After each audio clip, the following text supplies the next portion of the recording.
లిస్టులో వీళ్ళ పేర్లు ఉన్నాయి, వాళ్ళ పేర్లు ఉన్నాయి.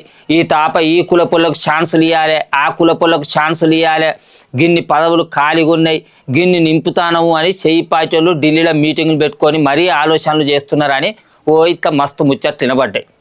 మరి ఆ మీటింగ్ పెట్టుకొని ఇప్పటికీ 3 రోజులు దాటుతాను, అయినా కూడా ఒక్క అడుగు కూడా ముంగడ వల్లే.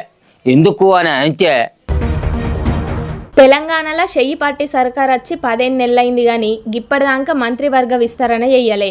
ఎన్నడు చేస్తారో ఎప్పుడు చేస్తారో అని మస్తుగా ఎదురు చూసిండ్రు చెయ్యి పార్టీ లీడర్లు. ఏమంటే ఢిల్లీలో మీటింగ్ అయిందో గప్పటికెంచి ఎవ్వల ప్రయత్నాలు వాళ్ళు ఎత్తనే ఉన్నారు. లిస్టులో కొంతమంది పేర్లున్నాయని ముచ్చట బయటికి వచ్చినప్పటికేంచి గా ప్రయత్నాలు ఇంకా మస్తుగా పెరిగినాయి. రేవంత్ అన్న తానకు కొందరు పోయి ప్రయత్నాలు చేస్తుంటే ఏహే గీడేంది డైరెక్ట్ ఢిల్లీకెంచి నరుక్కుంటద్దామని ఇంకొందరు ప్రయత్నాలు చేస్తున్నారు. గట్ల మొన్న ఎమ్మెల్సీ టికెట్ కోసం రామ్లక్క ప్రయత్నం చేసి సక్సెస్ అయింది. గది చూసిన చాలా మంది చెయ్యి పార్టీ లీడర్లు ఇప్పుడు ఢిల్లీలో పోయి కూర్చుంటున్నారట.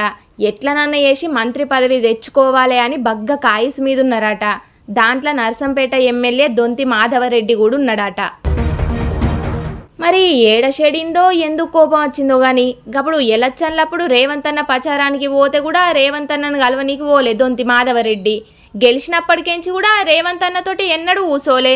ఇప్పుడు మంత్రివర్గ విస్తరణ ముచ్చట ఎరికైనాక కూడా రేవంత్ అన్న తానకు కాకుండా డైరెక్ట్ పెద్ద లీడర్ల తానకే పోయి మాట్లాడుకొని వచ్చిండు నర్సంపేట ఎమ్మెల్యే దొంతి మాధవరెడ్డి సారు. నింపేది 4 మంత్రి పదవులు గాని పోటీలో 30 మంది దాకున్నారట. అందరికందరూ గిట్లా ఢిల్లీకి లైన్లు కడితే పెద్ద లీడర్ల పరిస్థితి ఏంది? గందుకే గిప్పుడున్న పరిస్థితుల్లో మంత్రివర్గ విస్తరణ చెయ్యకపోతేనే మంచిదని అనుకుంటున్నారట పెద్ద లీడర్లు. గింత పోటీ ఉండే వరకు ఒకరికిస్తే ఇంకొకరు లొల్లిలు పెట్టి పార్టీలు మారితే సర్కారు పడిపోయే పరిస్థితులు తెచ్చుకునే కంటే మంత్రివర్గ విస్తరణ చెయ్యకపోవడే మంచిది అని అనుకుంటున్నారట. ఇక మరి చూడాలే గా మంత్రివర్గ విస్తరణ ఎన్నడైతుందో ఎన్ని పంచాదులైతాయో.